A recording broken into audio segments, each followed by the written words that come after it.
Class 11th standard, subject chemistry, unit 7th unit, lesson thermodynamics.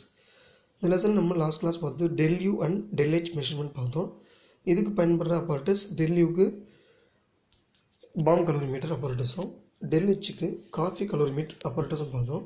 So இந்த del H del Uன்றது நமக்கு internal energy and enthalpy அப்படின்னு சொல்லுவோம். Internal energy சேஞ்சஸை calculate பண்ணால் அதன் மூலயமா நம்ம என்தால்பி வேல்யூனுடைய சேஞ்சஸை கேல்குலேட் பண்ண முடியுன்றதை கான்செப்டாக பார்த்தோம். இன்றைக்கி நம்ம பார்க்க போகிறது topic application of heat of combustion. So heat of கம்பஸ்டனாகவே என்னென்னா எரியும் போது கிடைக்கக்கூடிய வெப்பம். ஸோ அதை நம்ம அளவிடுற முறை தான் வந்து ஹீட் ஆஃப் கம்பஸ்டன். இந்த ஹீட் ஆஃப் கம்பஸ்டனால் என்னென்ன பயன்கள் இருக்குது அப்படின்றத பார்க்க போகிறோம். Calculation of heat of formation. பொதுவாக ப்ராடக்ட் உருவாகுதுன்னா சம் எனர்ஜி ரிலீஸ் பண்ணும் அல்லது சம் எனர்ஜி அப்சர்வ் பண்ணும். ஸோ அப்போது அங்கே ஃபார்மேஷன் ஆகும்போது என்ன அளவு how much heat produce or அப்சர்விங்கிறத நம்ம கேல்குலேட் பண்ணால் அதனுடைய formation energy various types of ரியாக்ஷனில் நம்ம இன்வால்வ் பண்ணி அதை கேல்குலேட் பண்ண இயலும். ஸோ அந்த கான்செப்ட் தான் கொடுத்துருக்காங்க. Since the heat of combustion of organic compounds can be determine which considerable is.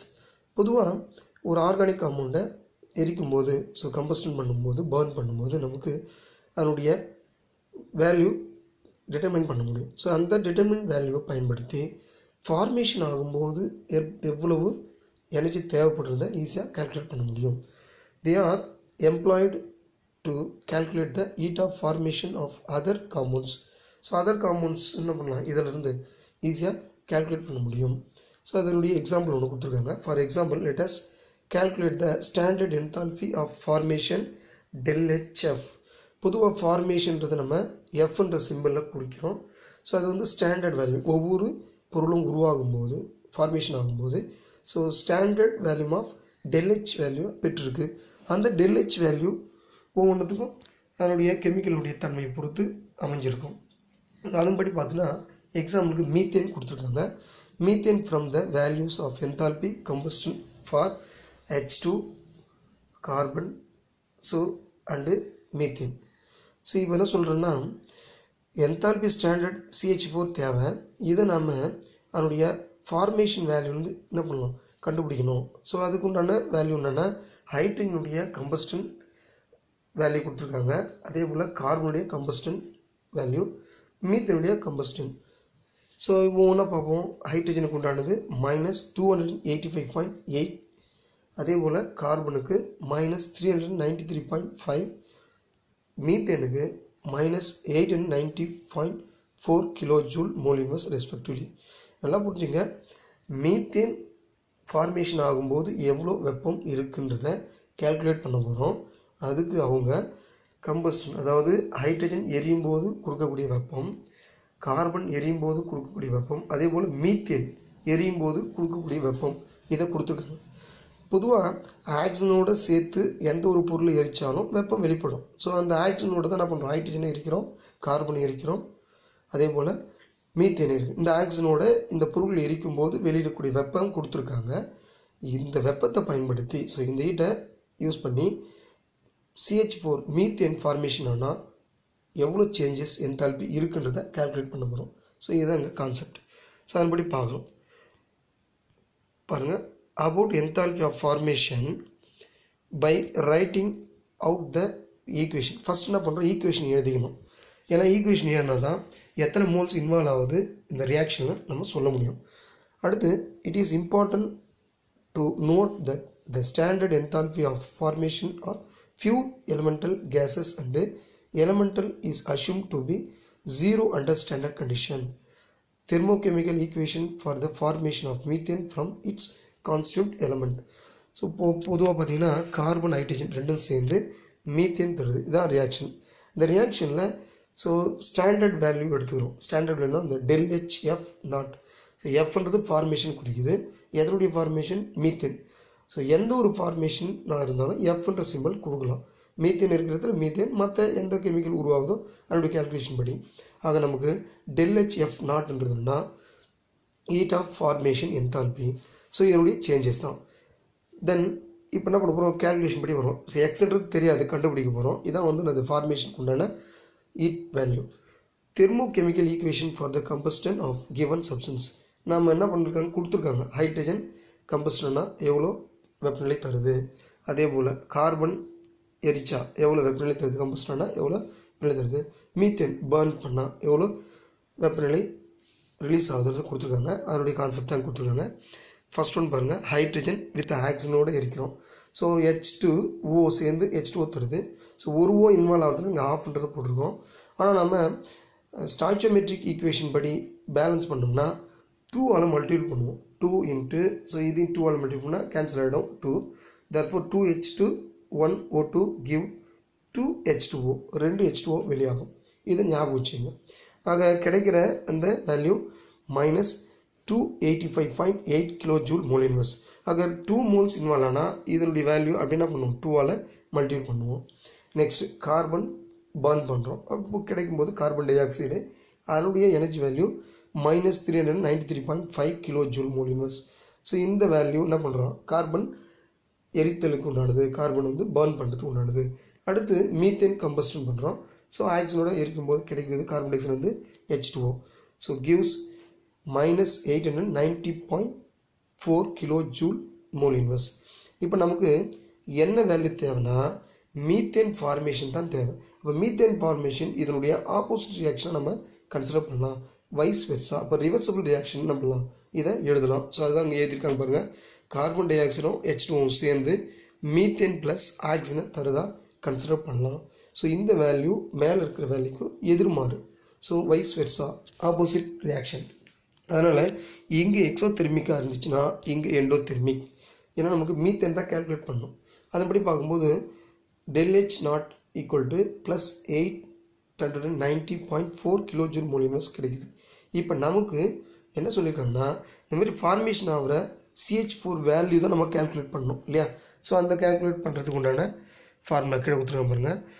So first reaction தான் நம்ம என்ன பண்ணுறோம், carbon plus H2 give CH4. அந்த ரியாக்ஷன் தான் ஃபஸ்ட் ரியாக்ஷன், அதுதான் நமக்கு தேவை. அடுத்து ரெண்டாவது ரியாக்ஷன் நம்ம ஏற்கனவே சொன்ன மாதிரி என்ன பண்ணுறோம், 2ஆல் மல்டிபிள் பண்ணுறோம். ஏன்னா அந்த ஃப்ராக்ஷன் வேல்யூவை முழு வேல்யூவாக, அதாவது ஹோல் நம்பராக மாற்றுறதுக்காக. அடுத்து தேர்ட்லேயும் சரி ஃபிஃப்த்துலேயும் சரி, தேர்டு ஃபிஃப்த்து நமக்கு என்ன பண்ணியிருக்கோம், மீத்தேன் உருவாவதற்கு உண்டான வழி. ஸோ அப்போ ரெண்டுத்தையும் ஆட் பண்ணுறோம். ஸோ இதையும் சரி அதையும் சரி. ஸோ மொத்த வேல்யூ ஆட் பண்ணோம்னா give. So first one second equation into 2. So என்ன பண்ணுறோம், minus 285.8 into 2 plus third equation இருக்கிற உருவாதல், அதாவது கார்பன் கம்பஸ்டனா கிடைக்கக்கூடிய வேல்யூ. அடுத்து ஃபோர்த்து வந்து ஃபார்மேஷன் ஆஃப் மீத்தேன். ஸோ என்ன பண்ணுறோம், ரிவர்சிபிள் ரியாக்ஷன் 894. ஸோ 895.4 இந்த வேல்யூ மொத்தமாக பார்க்கும்போது மைனஸ் 74.47 கிலோ ஜூல் வேல்யூ கிடைக்குது. இதுதான் வந்து மீத்தேன் ஃபார்மேஷன் உண்டான ΔH வேல்யூ. இதுதான் அங்கே கொடுத்துருக்காங்க. ஸோ இது போலவே என்ன பண்ணியிருப்பாங்க, அடுத்து ஒரு கேல்குலேஷன் கொடுத்துருக்காங்க. பொதுவாக என்னென்னா கேல்குலேஷன் இல்லை, கலோரிஃபிக் வேல்யூவை கேல்குலேட் பண்ணுறது. பொதுவாக நம்ம ஃபுட் எனர்ஜி என்ன பண்ணுவோம், ஜூல் கெல்வின்லும் கொடுக்கலாம், கலோரி கெல்வின்லும் கொடுக்கலாம். ஆனால் ஜூலில் கொடுக்கும்போது கிலோகிராம் அளவில், அதாவது ஹை வேல்யூவில் கொடுப்போம். ஸோ அதான் அந்த ஜூல் கிலோகிராம். இதே நம்ம ஃபுட்டு ஹியூமன் பாடி பார்த்திங்கன்னா கிராம் அளவில் தான் எடுத்துக்கிறோம். அதனால் பண்ணுறோம் கலோரி வேல்யூவில் கொடுக்குறோம். ஸோ இந்த கான்செப்ட் ஞாபகம் வச்சுக்கோங்க. இண்டஸ்ட்ரி லெவலில் பார்க்கும்போது நம்ம ஜூல்ன்ற வேல்யூவும், ஹியூமன் பாடி அல்லது small size of energy level பார்க்கும்போது கலோரி கிராம் வேல்யூ நம்ம எடுத்துக்குவோம். ஸோ அதுக்கெல்லாம் இந்த அப்ளிகேஷன் என்ன பண்ணுது, அதாவது ΔH ΔE வேல்யூ யூசஸ் ஆகுது. அடுத்து ஹீட் ஆஃப் சொல்யூஷன். இப்போ சொல்யூஷன் சொன்னாவே சொல்யூட் அண்டு சால்வன்ட் சொல்லுவோம். இப்போ சொல்யூட் சால்வெண்ட்டும் டிசால்வ் பண்ணும்போது கண்டிப்பாக exothermic or endothermic any one ஏதாவது ஒன்று நடக்கும். So absorbing or releasing energy நடக்கும். ஸோ அதுதான் வந்து நம்ம ஹீட் ஆஃப் சொல்யூஷன் அப்படின்னு சொல்கிறோம். அந்த கெமிக்கலை பொறுத்து எக்ஸாம்பிளுக்கு சோடியம் ஹைட்ராக்சைடு டிசால்வ் இன் வாட்டரில் பண்ணோம்னா கண்டிப்பாக எக்ஸோதெர்மிக் என்ன பண்ணும், வெப்பநிலையை வெளியிடும். ஸோ அது நம்ம எக்ஸோதெர்மிக்னு சொல்லுவோம். அதே போல் யூரியாவை வாட்டரில் டிசால்வ் பண்ணால் வாட்டரில் இருக்கிற எனர்ஜியை அப்சர்வ் பண்ணி சில்னஸ் தரும். ஸோ அப்போ வந்து எண்டோதெர்மிக். ஸோ எதுவாக இருந்தாலும் சரி சொல்யூஷனில் ஹீட் ப்ராசஸ் நடக்கிறத நம்ம ஹீட் ஆஃப் சொல்யூஷன் அப்படின்னு சொல்கிறோம். Next one heat of neutralization. நியூட்ரலைசேஷன்ன்றதுனா நமக்கு தெரியணுமே. ஸோ நியூட்ரல்னாவே வாட்டர் தான் நமக்கு ஞாபகம் வரும். வாட்டர் எல்லாத்துக்கும் நியூட்ரல். ஸோ எதுக்குன்னா ஆசிட் அண்ட் பேஸ்.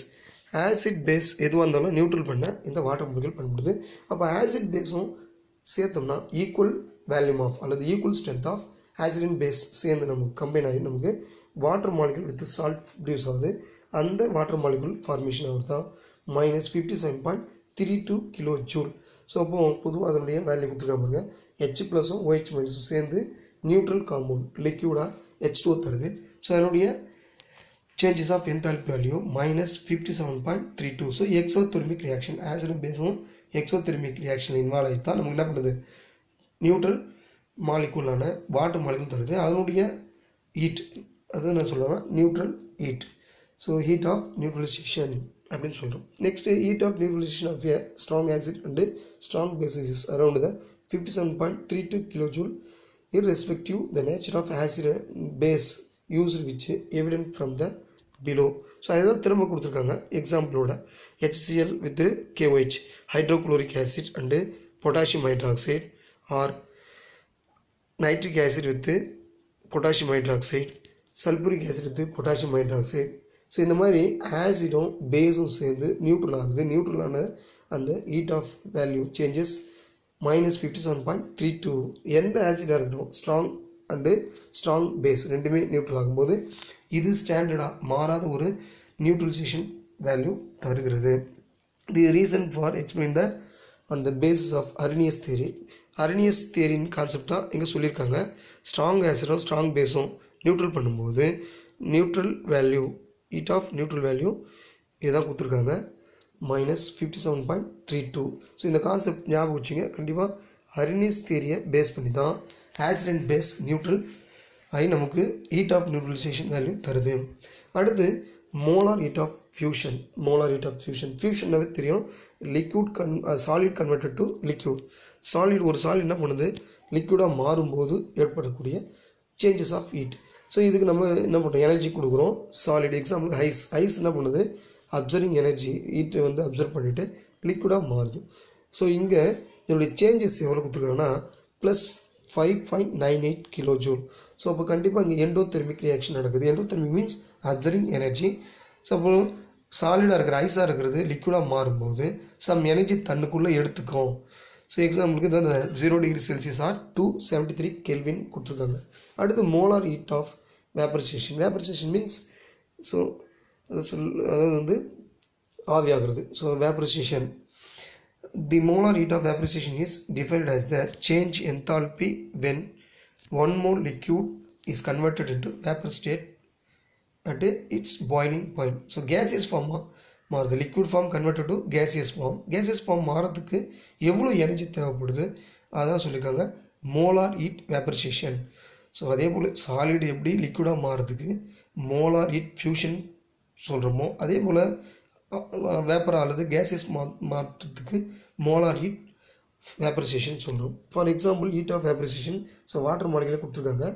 லிக்விடாக இருக்கிற water molecule 373 kelvin or 100 degree செல்சியஸில் என்ன பண்ணுது கேசியஸாக மாறுது. ஸோ இந்த வெப்பரலை சேஞ்சஸ் எவ்வளோ அப்சர்வ் பண்ணிங்கன்னா +45.626 கிலோ ஜூல் அளவு வாட்டர் என்ன பண்ணுது அப்சர்வ் பண்ணுது. நம்ம 100 டிகிரி செல்சியஸ் கொடுத்தாலும் அதனுடைய என்தால்பி வேல்யூ 40.626 அளவு அப்சர்வ் பண்ணி தான் வேப்பராக மாறுது. ஸோ இந்த வேல்யூவை நம்ம கால்குலேட் பண்ண இந்த மெத்தட் பயன்படுது. அடுத்து molar heat of sublimation. So sublimation means solid converted to அதாவது directly converted to gaseous form. So example வந்து iodine benzoic acid ammonium chloride. ஸோ இதெல்லாம் நீங்கள் சின்ன கிளாஸில் படிச்சிருப்பீங்க. ஸோ இந்த மாதிரி சாலிடாக இருக்கிற ஒரு பொருள் டைரெக்டாக லிக்விடாக மாறுது.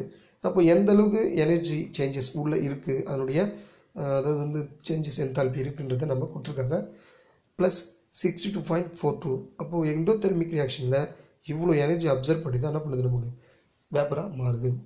அடுத்தது example sublimation process of solid carbon dioxide to gas atmospheric pressure at a very low temperature.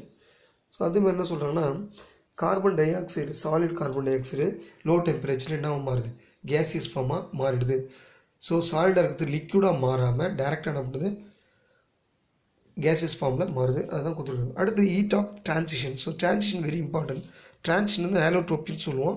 ஹேலோட்ரோப்னா புற வேற்றுமை வடிவம். ஸோ அதனுடைய சேஞ்சஸ் ஃபிசிக்கல் சேஞ்சஸில் ஏற்படுறதா நம்ம சொல்லுவோம் ஹேலோட்ரோப் சொல்லுவோம். இப்போ எக்ஸாம்பிளுக்கு diamond into converted into graphite. So இது டைமண்ட் கொஞ்சம் எனர்ஜி அப்சர்வ் பண்ணிவிட்டு கிராஃபைட்டாக மாறுது. ஸோ அதான் கொடுத்துருக்காங்க. அதனுடைய transition energy value plus 13.81 kilojoule. So டைமண்டை நம்ம ஹீட் பண்ணோம்னா ஒரு பர்டிகுலர் டெம்பரேச்சர் அப்சர்வ் பண்ணி கிராஃபைட்டாக மாறக்கூடிய வாய்ப்பு இருக்குது. அதுதான் அவங்க சொல்லியிருக்காங்க. அதே போல் எஸ்ன்றது sulphur monoclinic sulphur shape converted to rhombic shape சல்ஃபராக கன்வெர்ட் ஆகுது. ஸோ இதுக்கு சம் எனர்ஜி அப்சர்வ் ஆகுது. ஸோ அதனுடைய எனர்ஜி இங்கே கொடுத்துருக்காங்க, அதாவது ΔH. ஸோ இந்த எனர்ஜி சேஞ்சஸ் கொஞ்சம் பாருங்கள். இதுக்கு முன்னாடி அயோடின் ஆகட்டும் மற்றதாகட்டும் பார்த்தீங்கன்னா ப்ளஸ். ஸோ கார்பன் கூட பார்த்தீங்கன்னா ஹீட் அப்சர்வ் பண்ணி தான் கிராஃபைட்டாக மாறுது. ஆனால் இங்கே மோனோக்ளினிக் கன்வெர்டட் டு ராம்பிக் சல்ஃபராக மாறும்போது சம் எனர்ஜி ரிலீஸ் ஆகிடுது. ஸோ அப்போ இது லாஸ், அதனால நம்ம மைனஸ் கொடுத்துருக்காங்க. ஸோ இந்த கான்செப்டை நீங்கள் புரிஞ்சுக்கணும். அதே போல் white phosphorus converted to red phosphorus தாங்கிட்ட இருக்கிற எனர்ஜியை ரிலீஸ் பண்ணிவிட்டு எக்ஸோதெர்மிக் ரியாக்ஷன் இன்வால்வ் ஆகி வேறு ஒரு ஷேப்பில் என்ன பண்ணுது, அப்பியர் ஆகுது. So thank you, see you next class.